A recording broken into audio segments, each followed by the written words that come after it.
2021 will mark the 55th anniversary of several things. The introduction of the SR-71 Blackbird into service, the first year of the Australian dollar, England winning the Football World Cup, and the Soviets smashing a probe into Venus. And there was also a race that was immortalised thanks to Christian Bale and Matt Damon. The 1966 24 Hours of Le Mans.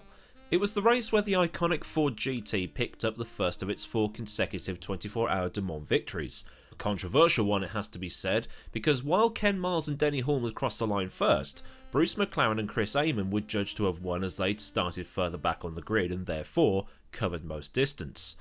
They won by 30 feet or something ridiculous like that.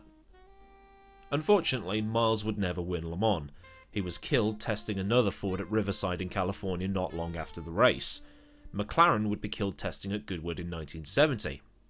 51 years ago, on the day I'm making this video, as it so happens. It's also one of my favourite racing cars of all time, but then I am a big fan of fast Fords, or cars that use Ford engines in some capacity, and that includes Cosworths.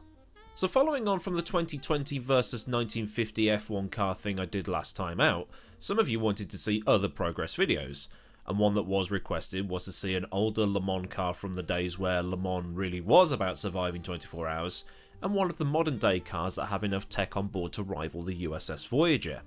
So what we've got here today is 50 years of progress between 1966 and 2016. And actually, while we're talking favourite racing cars, this shootout is between two of them. Not so much Ford versus Ferrari, but Ford versus Porsche. The GT40 from 1966 and the Porsche 919 from 2016. And like before with the Formula 1 cars, we know the Porsche will obliterate the Ford over one lap, so what's the point of the video? The question is, as it was with the 1950s F1 car and the modern F1 car, is how much will it beat it by? They both have similar top speeds, but the GT was doing 200 miles an hour on a Mulsanne straight that had no chicanery whatsoever. But despite this, the current track layout of Le Mans is 8.46 miles. In 1966, it was 8.36 miles. That's 13.6 kilometres and 13.4 kilometres for those using the new money. So not much has actually changed in terms of length.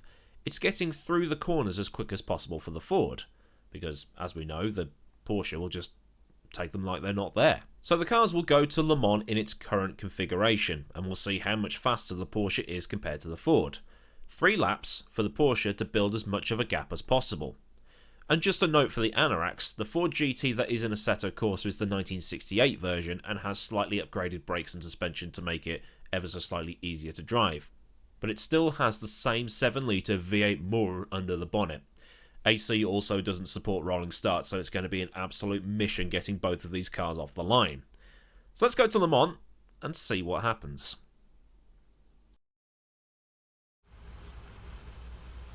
So getting ready on the start line, ready to go at Le Mans, waiting for the man to drop the tricolor, and they are away. Both cars getting a bit of a sluggish start because they're designed for rolling starts, but still the Porsche is just rocketing off into the distance.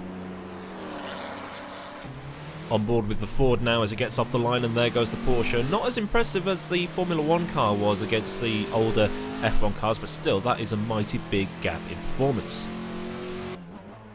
You can just see the Ford coming through turn 1, and as it's coming through, the Porsche is going through the first chicane. A little bit twitchy on the exit, traction control working overtime because the tyres are very, very cold. And then the Porsche arrived at the famous Tête Rouge corner.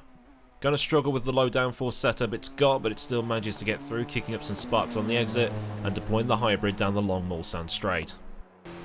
But still, the Ford was keeping up. The Porsche was about halfway down the straight by the time it enters Tête Rouge, and the Ford, obviously with less downforce, less mechanical grip, older tyres and all that good stuff, but it could still get to a high speed before it has to brake for the first Mulsanne chicane, something that it never had to do in real life.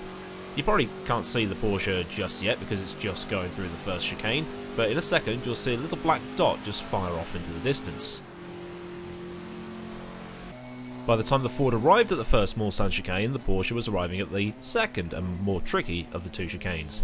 This onboard shot could show you just how quick this thing actually is, especially when it's deploying all the hybrid energy. Up through the gears, all the way up to 7th gear and approaching 200 miles an hour, It's up over the slight rise in the track because, contrary to popular belief, Le Mans isn't totally flat. And then it's approaching the very, very difficult Mulsanne corner.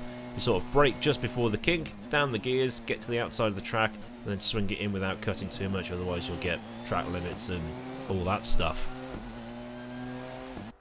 But the Ford hadn't been totally lost just yet.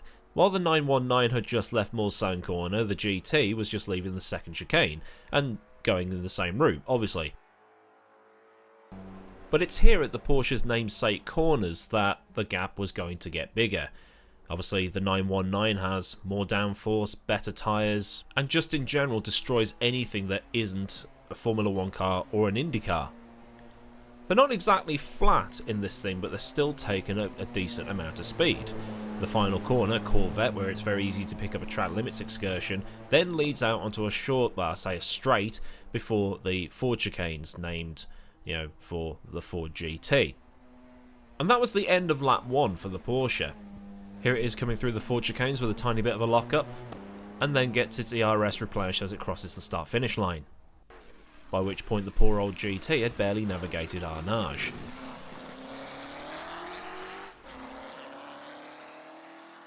So what I thought I'd do in this video is do a side-by-side comparison of just how much faster the Porsche is through the Porsche curves. You can see that it's pretty much halfway through the complex before the Ford has even got to it. And I've put the gear and speed indicators on so that you can see the difference as well in terms of numerical values, as well as actually seeing how much faster they are, as well as timing how much faster the Porsche was as well.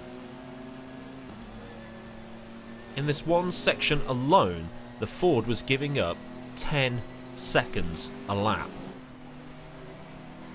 And they weren't actually this close on the track, they were very, very far apart. When the Porsche had finished its lap 2, the Ford had only just left Mulsanne. But you'll see at the end of the video just how much time the Ford was giving up. As expected, like in the previous video, the Porsche had a super dominant victory. But how dominant? It flew off into the distance and the Ford was keeping up in the first sector, but as you can see here, as the Porsche crossed the line, the Ford was just coming out of Tetra Rouge. One more lap and the Porsche probably would have lapped it. And here is the final result. The total time for the Porsche 919 Hybrid was 10 minutes 20.9. The Ford did it in 13 minutes 37, so leet 0.825, 196.8 seconds behind the Porsche, or over 3 minutes. It gave up over a minute per lap, and one more lap and it's very well possible that the Porsche would have indeed lapped the Ford. For a more modern comparison, it takes the LMP1s approximately 6 laps to lap the GTEs. So there you have a performance difference in 50 years of endurance racing, or top level endurance racing evolution, the Ford GT40 versus the Porsche 919. If you enjoyed the video, be sure to thumb it up. If you want more like this, or if you just want to give me ideas for different comparisons between then and now, leave them in the comments section, and while you're scrolling down there to give those ideas, why not subscribe with the bell on so you get all the latest from this channel. Big thanks go out to the patrons of this channel via Patreon. If you wish to join them or just joining the Discord stuff or my other social media happenings, then I will leave all the relevant links down in the description for you. So until next time, I've been Amon. Have a great day wherever you are, and I'll see you all again soon for another video. So until then, goodbye.